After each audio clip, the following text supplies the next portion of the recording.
Bien, bonjour à tous.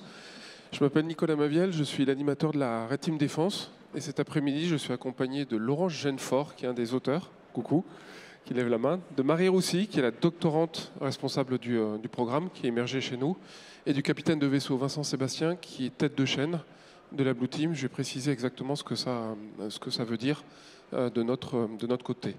Je vous propose de commencer juste avec une vidéo d'intro qui va présenter en 2 minutes ce qu'on fait. Je vais ensuite détailler la méthodologie, dans la limite de ce qu'on peut partager évidemment. Et on vous présentera un des scénarios publics, un des 8 qu'on a rendu, qu'on a publié, qui est celui qui porte sur l'espace.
Donc la Red Team Défense, c'est une entité, une petite organisation qui a été créée à l'initiative de la DGA et de l'AID en particulier, qui travaille pour le ministère, sous-entendu l'état-major des armées, la DGRIS et la DGA.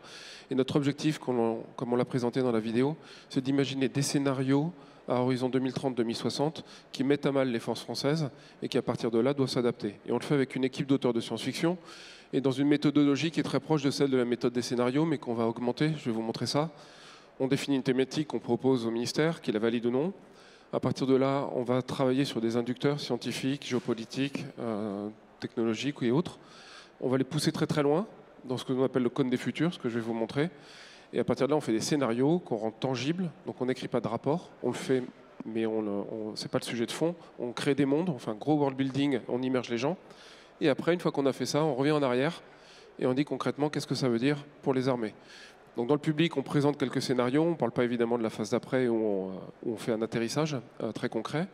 Et sur la base de cette méthodologie-là, il y a 2 sujets qu'on ramène.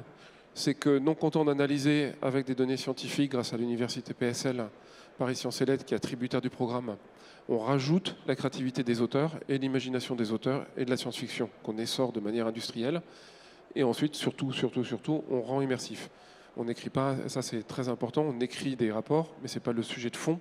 Notre sujet, c'est de raconter des mondes, raconter comment la France perd, comment elle est mise à mal et comment elle s'en sort.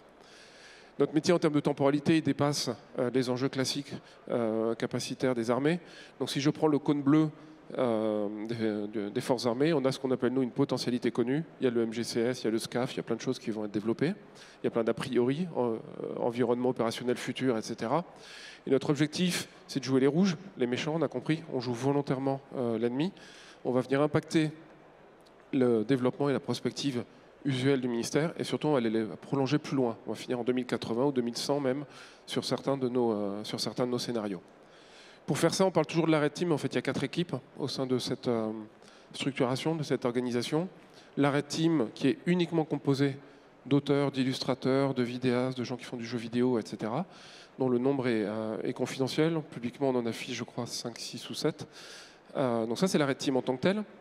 En face, il y a une Blue Team, dont la tête de chaîne est le capitaine de vaisseau, Vincent Sébastien, qui est à côté de moi, et qui représente l'état-major avec les 3 armes, la DGA et la DGRIS. Ce sont des gens qui vont venir nous challenger en nous disant ce que vous faites, on bosse déjà dessus, ou alors c'est très rupturiste, allons-y. Il faut une grande sincérité de leur part, parce que quand on met des choses un peu dures sur la table, il faut qu'ils acceptent de dire oui, on n'est pas prêt, oui, ça nous gratte, oui, ça nous dérange, donc il faut qu'on travaille dessus. Donc notre boulot, c'est d'éclairer les non-dits, d'éclairer tout ce qui n'est pas travaillé, et d'aller gratter ça. Donc ça, c'est la base. C'est vraiment une dualité entre une équipe d'auteurs qui se veut créative et les militaires qui nous disent concrètement qu'est-ce que ça veut dire pour nous.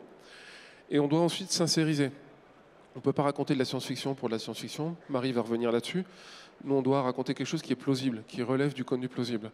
Donc, grâce à PSL, on va aller voir des scientifiques. On a bossé avec plus d'une 60aine d'experts. Là-dedans, il devait y avoir 4 prix Nobel qui nous ont dit ce truc-là, c'est plausible, c'est possible en 2042, 2044 pour telle raison, et voilà comment vous pouvez l'utiliser. Et la dernière équipe, du coup, dont je m'occupe, c'est la Black, qui est uniquement en charge de l'animation de tout cet écosystème d'acteurs et de faire en sorte qu'au bon moment, on arrive à délivrer les attentes du ministère. On a rendu 8 scénarios publics pour montrer la diversité. Ça va du futur de la piraterie à gauche, à la gestion des champs cognitifs, à l'hypervélocité, on a parlé d'espace, on a parlé de manipulation du vivant. Aujourd'hui, on va vous présenter un des scénarios sur l'espace. Nos rendus, en tout cas dans les rendus publics, sont très diversifiés dans leur objet. C'est-à-dire que vous n'avez pas ou peu accès au rapport, mais pour autant, on va faire des vidéos, on va faire de la réalité virtuelle, on va faire des wargaming, on va faire beaucoup d'illustrations, on va faire des supports interactifs pour essayer de déterminer des interactions de type de ce que vous pouvez voir à côté dans le wargaming. Et ça, on va le faire en ayant recours à la science-fiction. Donc ça, c'est particulier, c'est un choix qui a été littéralement stratégique, osé, assumé. Et là, je vais passer la parole à Marie, qui est en charge justement de l'étude du programme et qui va mettre ça en perspective. Alors, en effet, pour comprendre pourquoi les armées françaises se sont intéressées à intégrer des auteurs de science-fiction pour alimenter leur réflexion stratégique, il faut déjà comprendre ce qu'est la science-fiction. Et la science-fiction, ça peut se définir comme un genre artistique qui présente à une situation nouvelle, différente de la réalité connue et perçue. Mais cette nouveauté, cette différence, elle a pour particularité d'être présentée au travers d'un raisonnement, certes spéculatif, mais surtout cohérent et informé scientifiquement. Et ce qui permet en fait à la science-fiction d'offrir 2 possibilités, c'est-à-dire nous parler du futur pour rendre acceptable le fait de juste considérer des changements et potentiellement des changements radicaux, et parler également du futur pour nous donner un regard, une perspective critique sur nos propres pensées et actions. Après 3 ans de travail au sein de la Red Team, on arrive à la conviction qu'en fait la science-fiction permet de jouer sur 3 niveaux. Le premier, c'est d'inspirer pour décaler le regard, présenter cette nouveauté. Le deuxième, c'est d'incarner pour engager l'action. Et le troisième, c'est de raconter, créer des fictions qui soient en mesure de transcender les barrières internes et externes à l'institution militaire. Comment est-ce que ça s'inscrit, l'usage de l'ASF, dans le cadre général du red teaming? Alors là, c'est un peu académique, mais quand on parle de red team, on parle de force d'opposition. Dans le langage assumé, red team en cyber, c'est une équipe qui va tenter une pénétration. Ou en renseignement, quand on parle de red teaming, c'est une équipe qui va faire de l'analyse alternative et qui va venir challenger des supposés ou des hypothèses. Donc c'est pas toujours très clair le positionnement de la red team dans le public par rapport à ça. Donc c'est pour ça qu'on a fait un petit graphique pour essayer de le résumer. Soit je fais de l'aide à la décision, je viens critiquer un postulat et j'essaie de le mettre en perspective afin de définir si j'ai un biais cognitif par exemple ou si mes hypothèses sont bonnes. Et donc là on va avoir toutes les démarches d'analyse alternative. Soit à l'inverse, je vais déterminer que je vais simuler une menace avec l'exemple le plus archétypal qui est la FORAD, la force adverse, Opposition Forces en anglais, les forces d'opposition, les équipes rouges comme vous avez au CENTAC ou au CENTUB, qu'on est allé voir, avec qui on a travaillé.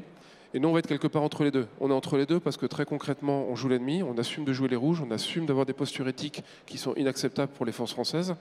Et quand nos interlocuteurs de la Blue Team nous disent on fera jamais ça, nous on dit c'est génial, on y va. On joue les méchants, on essaie de tirer le fil au maximum. Et sur cette base-là, on met en place des mondes qui doivent venir informer les décisions des forces armées. Je laisserai le capitaine de vaisseau juste après préciser cela.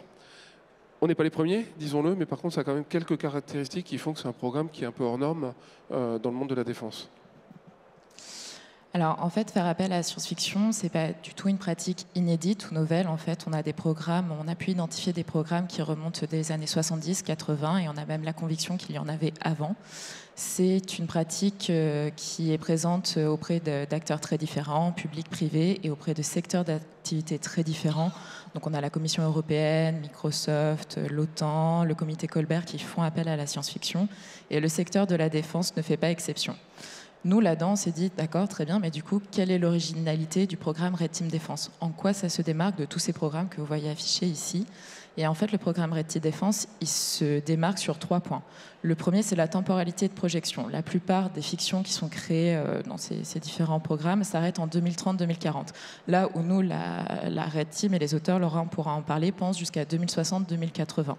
C'est également 3 années de travail. Donc, c'est des cycles répétés et successifs de production, ce qui a un impact sur la capacité de transformation au sein du ministère. Et le 3e point de différence, c'est justement tout cet écosystème que vous a présenté Nicolas, cette Blue, cette Red et cette Purple Team qui travaillent ensemble pour créer les fictions. Concrètement, on produit des mondes, on produit des inspirations, on a une très très grosse phase d'interaction avec les forces. Donc, sans rentrer dans le détail, un atelier Blue Team, ça peut être de quelques personnes à plusieurs centaines de personnes, un atelier quand on interagit. On a eu un engagement très fort puisqu'on est allé voir ce que c'était que les métiers. On a essayé de comprendre ce que c'était. Les auteurs et toute l'équipe ont utilisé, j'allais dire joué, mais c'est un très mauvais terme, ont vécu dans la mesure du possible ce que c'était qu'être un militaire dans un certain nombre d'armées et d'armes. Donc on les a réellement immergés pour qu'ils comprennent le langage, qu'on essaie de parler le langage, d'écrire avec le langage et qu'on comprenne les enjeux. Donc on a allé voir des gens qui faisaient des choses très dures, on leur disait qu'est-ce que vous ressentez, c'est quoi le plus dur, la nuit qu'est-ce qui vous angoisse, enfin on a essayé de vraiment comprendre fondamentalement qui étaient nos interlocuteurs. Après on travaille vraiment, je veux dire on a des cartes, on essaie de positionner des choses, évidemment en public on enlève les noms et les 2 pays, etc. Mais on est extrêmement pointu et précis sur l'environnement. Et on a recours, et Marie pourrait peut-être en dire un mot après, à des gens qui sont extrêmement pointus. Là, donc c'est un neuroscientifique de l'école normale qui va nous expliquer un certain nombre de choses sur l'apprentissage, la cognition, l'engrammage des technologies. Et on utilise évidemment beaucoup d'artefacts pour interagir. Donc là, c'était le premier jour de mi-journée. Le lendemain, on était déjà en train d'envoyer des centaines de prompts. C'était il y a 2 ans, c'est 1 an et demi, 2 ans, avec des militaires en disant il faut qu'on ait sur la machine et qu'on sorte 600 photos pour illustrer ce qu'on veut faire. On essaie de faire des vidéos de qualité, chacun de ces éléments-là raconte des choses, donc cette personne qui est dans un monde futuriste voit de l'ARA mais d'une manière un peu spécifique, on essaie d'expliquer pourquoi les gens nous en veulent, ça c'est Alien Sadi qui nous en veut beaucoup et pourquoi. Et on fait ça encore une fois dans un cadre qui est militaire, on utilise des normes de communication qui sont celles de l'OTAN, on raconte des histoires qui sont les bonnes, et quand on change des choses, il y a un message derrière. Donc à un moment donné, quand quelque chose frise dans la vidéo, c'est pas évident quand on le regarde comme un civil, mais pour un militaire, opérateur de drone, il va comprendre que dans le futur, ça veut dire que la technologie ou le chiffrage a changé. 4 saisons, saison 0 plus 3, 8 scénarios rendus publics, beaucoup plus à côté. Il y a plusieurs centaines d'ateliers prospectifs. C'est 9 mois de travail en moyenne pour une séquence. On a interviewé énormément de chercheurs et on a plusieurs centaines de personnes qui étaient de la Blue Team. On vous présente le scénario espace, qui est un des 2. Hier, on a présenté Hydre. Premier choix, première question déjà, avant que je lance Laurent, c'est pourquoi est-ce qu'on a choisi de bosser sur l'espace, qui était un choix très personnel de la part des auteurs, mais pas que. Alors, bonjour. Pourquoi l'espace? Parce que déjà, on est auteur de science-fiction, donc l'espace, ça nous intéresse de base. C'est quand même, ça fait partie de la passion de faire de la SF. Et puis l'espace, ça a des caractéristiques physiques particulières qui ne se rédupliquent pas dans les autres domaines. Terre, mer, air, l'espace, ça a quelque chose d'unique en tant qu'environnement. D'abord parce que personne n'y échappe. On est tous surmontés par un bloc d'espace. Et même si on ne veut pas, y a des satellites qui nous passent dessus. Donc c'est un domaine auquel on n'échappe pas. Et comme on est en dessous, en plus, on peut être surveillé. Donc c'est un domaine, en plus de ça, qu'on ne peut pas ignorer non plus, en fait. C'est un domaine qui est en plus très hostile. C'est le domaine le plus hostile à la vie. Donc en soi, c'est une frontière à ce niveau-là. Et puis c'est un domaine qui est cher d'accès. C'est-à-dire que pour monter dans l'espace, il faut monter, il faut s'extraire du puits gravifique terrestre. Et ça coûte cher. Et donc, c'est un milieu qui est particulier aussi dans l'investissement initial. Et donc, qui fait que ce milieu, il est très singulier et il ne peut pas être calqué sur d'autres milieux. Même si, effectivement, par rapport au milieu maritime, par exemple, il y a des points de convergence, mais c'est quand même unique.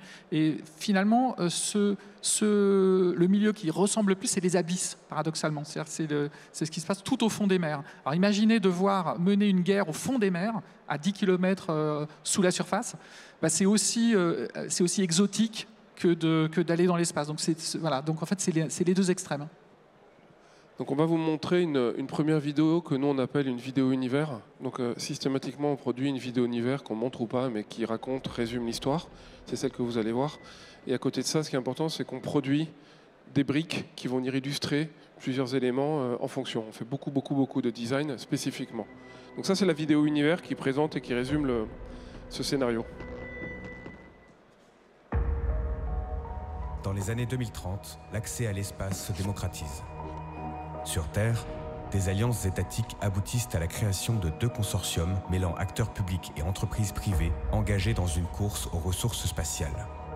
D'un côté, la Circular Space Corporation, leader dans l'exploitation robotisée d'Hélium 3 sur la Lune, où elle a installé une base en 2034.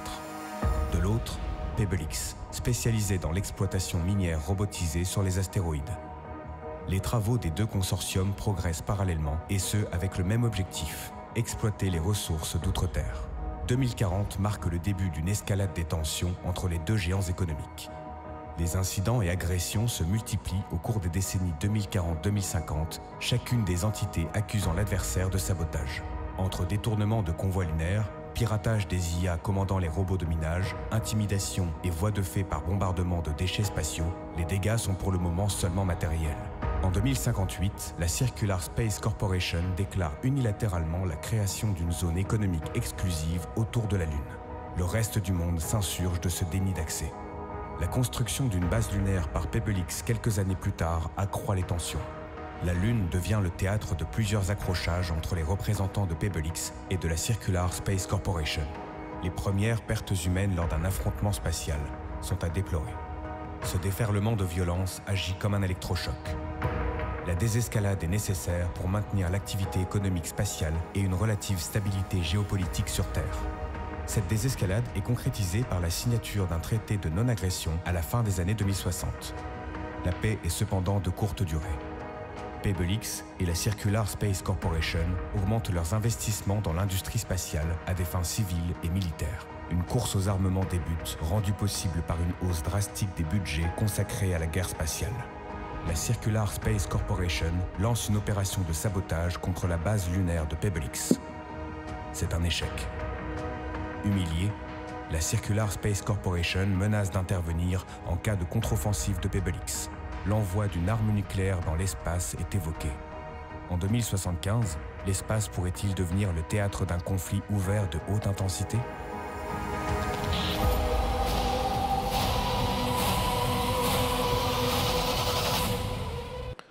Donc une vidéo univers qui présente l'environnement et le scénario, qui est notre base de travail, et qu'on va venir illustrer après. Et on a 2 fondamentaux de départ, qui est la création d'un consortium, que Laurent va détailler.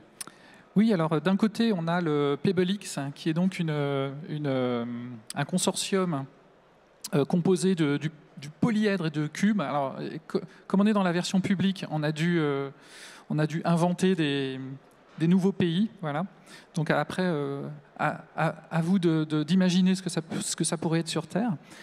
Et puis, mais en tout cas, c'est un consortium qui a pour but d'exploiter l'espace, en l'occurrence la ceinture d'astéroïdes qui se trouve entre Mars et Jupiter. C'est ça le point de départ du scénario. Il est de ressort économique et purement économique. Et face à lui, on a le Cercle, qui a donc créé le CSC, qui est une entité étatique beaucoup plus centralisée. Et voilà, c'est tout. Donc ça, sur les fondamentaux, on imagine 2 consortiums. Le fait qu'ils soient privés, semi-privés, publics, c'est quand même un sujet. Et après, à chaque fois, on essaie de définir des enjeux transverses pour les forces. Donc là, en l'occurrence, on en a 3. Ah oui, pardon. parce que j'arrive pas. J'ai une réverb terrible, donc je n'arrive pas à entendre ce que tu dis. Alors oui, donc oui, commercial, militaire, civil. Oui, en fait, c'est une des caractéristiques aussi de l'espace. C'est qu'en fait, c'est un milieu qui est tellement hostile et qui nécessite tellement de moyens en fait pour y aller et s'y maintenir que les partenariats privés-publics sont indispensables. En réalité, c'est indispensable, d'autant plus que dans le moteur étant économique, en fait, on a redupliqué finalement un peu l'état d'aujourd'hui, c'est-à-dire où en fait, dans le New Space aujourd'hui, il y a une intrication étroite entre public et privé. Par exemple, Elon Musk n'aurait pas pu exister sans la NASA. Elle lui a emprunté des ingénieurs, c'est son principal client. Donc en fait, on a finalement extrapolé assez peu à ce niveau-là, parce que l'espace sera de toute façon un mix de public et privé. Et de la même manière, le militaire s'imbrique avec le civil forcément, parce que le fait qu'il y ait des entités nationales, ça implique un niveau de sécurité, et l'espace, il faut le sécuriser, parce que les partenaires sont aussi des États. Ah oui, alors pour les fonctions... Alors je fais tout alors, d'accord. D'accord. Alors oui, alors pour les nouvelles conflictualités, alors on s'est basé sur le traité du 27 janvier 1967 sur qu'est-ce que l'espace au niveau juridique et qu'est-ce que l'espace dans sa nature juridique. Et en gros, c'est une terra nullius, c'est-à-dire que ça n'appartient à personne, c'est un peu comme le pôle Nord justement dans les années 60. Donc on peut y aller, mais ça n'appartient à personne. En revanche, comme on est dans l'espace, avec des distances astronomiques, et plus on va loin de la Terre, on a pris un peu comme base que plus on s'éloigne de la Terre, plus on s'éloigne des yeux terriens, plus on s'éloigne de la loi. Et donc, plus on s'écarte de la Terre, plus on rentre dans une sorte de no man's land juridique où finalement tous les coups sont permis. Et ce qui se passe sur la ceinture d'astéroïdes, c'est-à-dire à 200 millions de kilomètres, c'est pas sous surveillance et il peut se passer n'importe quoi, en fait. Et puis, voilà. Et donc, par exemple, la guerre spatiale. Et il va y avoir effectivement dans le scénario plusieurs conflits. Deux principaux.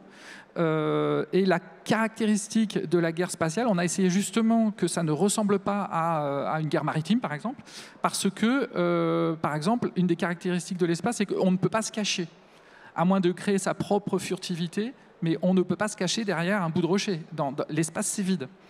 En plus de ça, il y a les distances qui sont astronomiques, donc tout ce qui est cinétique, armes cinétiques, c'est beaucoup plus compliqué. Même dans l'hypervélocité, quelque chose qui va aller à 20 000 km/h, en fait, en réalité, quand on parle de distances qui sont supérieures à 100 000, voire 1 million de kilomètres, même de l'hypervélocité sur Terre, dans l'espace, en fait, c'est très lent.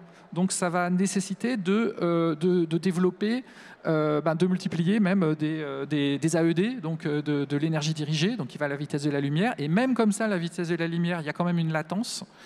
Et il y a aussi une caractéristique de l'espace qui est la fragilité humaine. L'espace, c'est un domaine qui est extrêmement hostile à la vie. C'est hostile à la vie et en plus c'est très cher à maintenir de la vie humaine dans l'espace. Et donc ça rentre en contradiction avec la motivation d'y être dans l'espace qui est de l'exploitation, donc de faire de l'argent. Donc en résumé, on est face à un scénario, on a voulu jouer trois séquences fondamentales.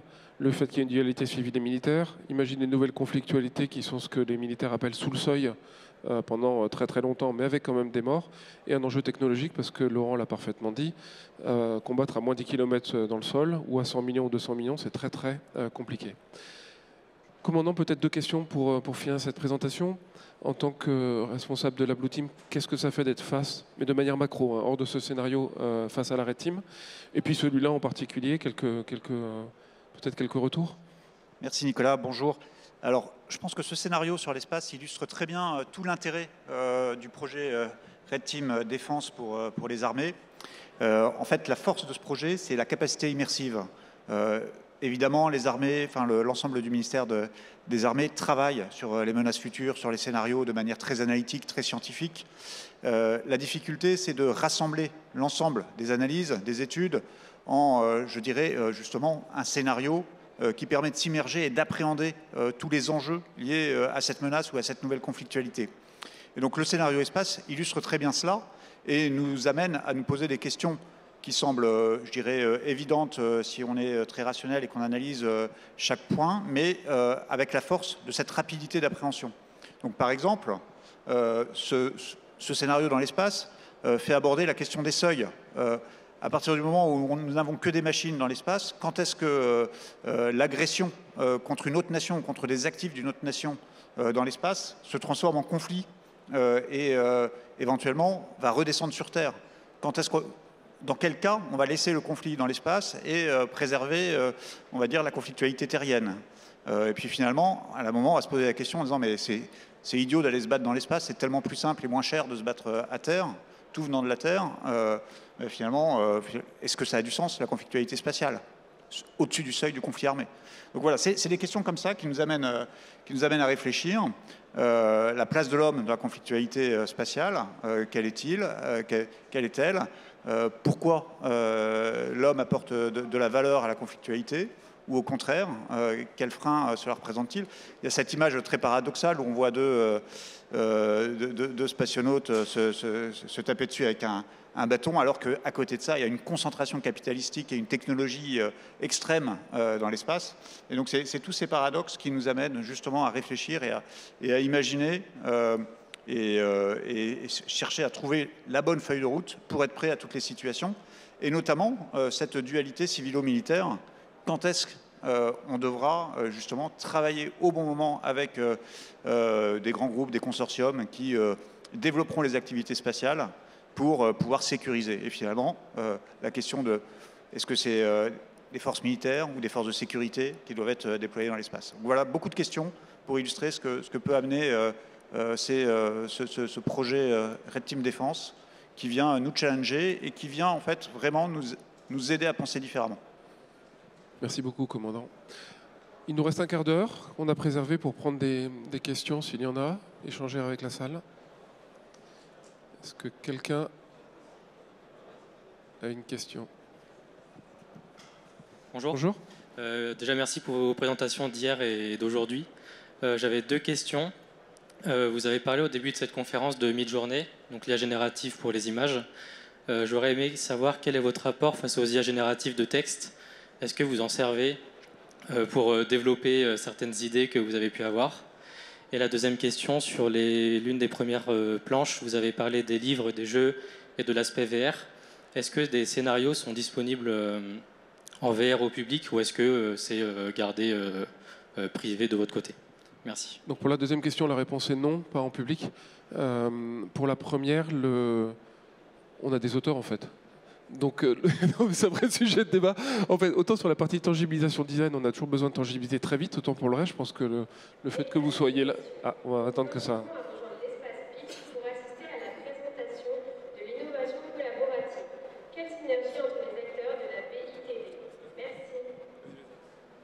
Alors, sur ma page Facebook, il y a marqué dans ma description auteur hanté ChatGPT. C'est-à-dire que je suis de l'ère d'avant ChatGPT. Donc oui, il n'y a pas eu l'aide d'IA générative pour créer les scénarios.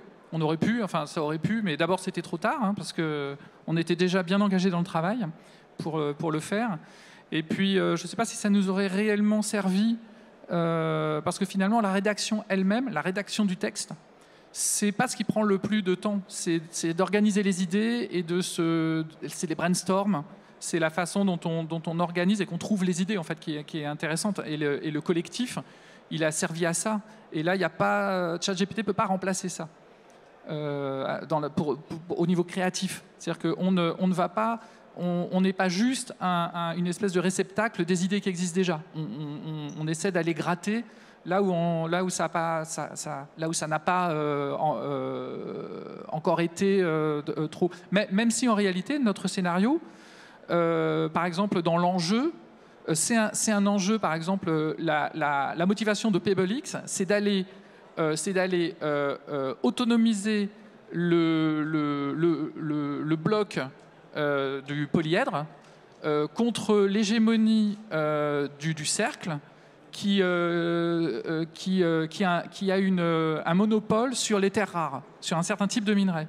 Et d'aller dans les astéroïdes, ça permet d'aller s'approvisionner, en fait, de rompre ce monopole industriel, ce monopole minier.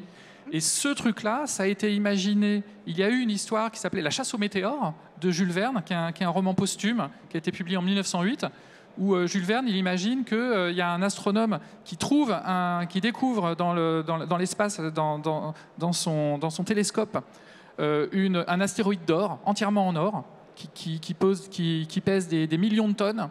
Et il sait que cet astéroïde d'or, entièrement en or, il va s'écraser sur un terrain. Donc il va acheter le terrain, et il va attendre que l'astéroïde en or tombe dessus pour devenir immensément riche, en fait. Mais en réalité, donc c'est ce qui va se passer, sauf qu'il ne devient pas riche parce que du coup l'or ne vaut plus rien. Donc et là c'est un authentique travail de science-fiction, ce qui a été fait, c'est-à-dire l'impact d'une découverte, en l'occurrence minière, mais liée à la technologie, et son impact sur la société, et dans un domaine qui n'a rien à voir avec l'astronomie, qui est l'économie. Voilà. Et finalement, on a fait une fiction vernienne à ce niveau-là. Et un dernier point à réflexion, c'est que beaucoup de nos supports de travaux et de sources d'inspiration sont protégés. Donc n'ont jamais nourri le LLM de ChatGPT ou autre, et j'en suis rassuré. Donc si on n'a pas cette interaction avec la Blue Team, l'IA sera moins utile. Est-ce qu'il y a une autre...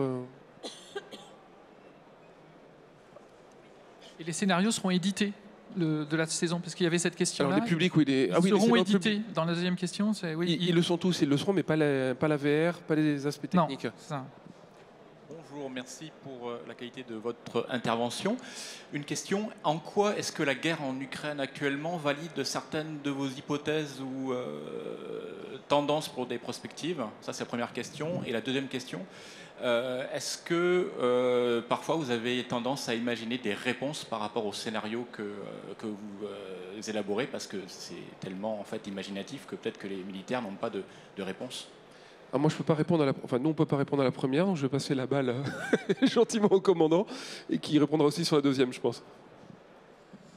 Oui, alors de toute façon, je pense que lorsqu'on travaille avec l'équipe d'auteurs pour la Blue Team, donc représentée par les différentes entités du ministère, on est nécessairement imprégné de ce qu'on observe, des analyses qu'on fait, du retour d'expérience opérationnelle des théâtres.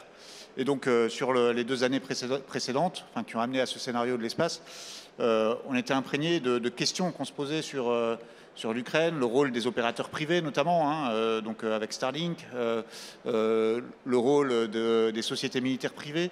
Donc ça, évidemment, ça nous amène à réfléchir, et donc ça nous rend plus on va dire, favorables à certaines hypothèses. On va les orienter, et donc, oui, il y a un lien. De toute façon, on voit dans les saisons précédentes qu'il advient beaucoup plus tôt, souvent ce qu'on craignait, ou en tout cas ce qu'on pressentait. Des choses qu'on imaginait à 20 ou 40 ans, finalement, se produisent quelques années après, ou sont déjà en fait en croissance dès la fin du scénario. Je ne suis pas un spécialiste de la prospective, mais en fait, je pense que il y a des questions-réponses qui sont naturelles dans le processus créatif d'une prospective. Il n'y a pas de rupture entre ces réflexions. Moi, je dirais en fait que peut-être que ce que la guerre d'Ukraine a validé, mais qui était déjà connu depuis le Haut-Karabakh, en fait, c'est tous nos scénarios, ce qu'on a produit, c'est-à-dire 6 ou 7 scénarios sur les 3 ans, 8. Il n'y a pas un scénario sans drone. Tous nos scénarios, on pousse la dronisation de la guerre qui est assez loin, quel que soit le scénario finalement. L'espace évidemment, puisque dans l'espace c'est vraiment une guerre de machines, il n'y a quasiment pas d'humains. Mais tous nos scénarios, les drones sont très présents et les systèmes d'armement, c'est des systèmes homme-drone. Quel que soit et j'allais dire, c'est des systèmes dronisés à tous les échelons en fait, de prise de décision et de guerre tactique, opérationnelle et stratégique en fait. Sur la partie, mais je vais passer la parole à Marie, sur la partie réponse, nous on joue vraiment les méchants, donc c'est pas du tout notre métier. On cherche vraiment les meilleures manières d'ennuyer les forces françaises. Par contre, il y a un atterrissage qui est réel. Et sans trop rentrer dans le détail, il y a beaucoup de procédés à la suite qui visent à tamiser un peu les scénarios. C'est un impact réel, tu travailles dessus. Donc sans rentrer dans les... On n'entend rien du tout. Ah oui, Donc c'est pas notre métier, mais Marie suit, elle, son enjeu de doctorat, c'est de voir dans quelle mesure c'est transformatif. Et donc là-dessus, elle a des éléments de réponse. C'est mieux ? Oui, merci Nicolas de m'avoir répété dans l'oreille pour que j'entende mieux. En effet, donc en fait, le travail de la Red Team, ça s'arrête à rendre des scénarios. Mais le travail sur ces scénarios ne s'arrête pas là. On ne peut pas rentrer dans les détails, on ne peut pas vous dire comment ces scénarios sont traités. Et d'ailleurs, c'est une méthodologie qui est un peu unique même au travers du monde, parce que tout le monde s'intéresse à la science-fiction, mais personne n'est arrivé encore à craquer absolument comment bien travailler à partir de cette science-fiction. Et du coup, il y a des impacts réels au sein du ministère. On voit des programmes d'innovation qui commencent à se lancer sur certains scénarios. On voit des réflexions, on voit également des acteurs du ministère qui reviennent saison après saison et qui changent leur mode de réflexion vis-à-vis du futur aussi grâce à ces science-fiction. Je ne sais pas si... En fait, le rôle de la Blue Team, c'est d'accompagner les auteurs et puis ensuite d'initier l'exploitation de ces scénarios une fois qu'ils ont été produits. Et l'exploitation, c'est surtout finalement l'irrigation et la bonne compréhension et diffusion des enjeux qui sont développés par ce scénario. Parce que nous n'avons pas attendu, heureusement pour nous, le projet Red Team Défense pour penser l'avenir et penser les menaces futures. Donc il est très difficile de dire, finalement, nous avons des réponses à ces menaces de manière programmatique, parce qu'il y a énormément de travaux parallèles. Le projet Red Team Défense est une pièce du puzzle qui nous aide à penser l'avenir. Et donc, moi, j'ai plutôt tendance à dire que ça contribue à une meilleure prise de conscience, une meilleure... information et une meilleure ouverture finalement au choc et à l'incertitude pour tous ceux qui contribuent à construire justement le système d'armes de demain.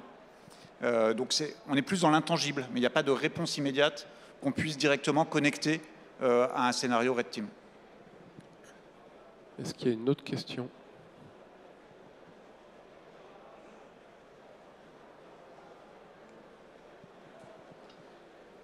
Merci beaucoup. Bonne fin de journée. Merci.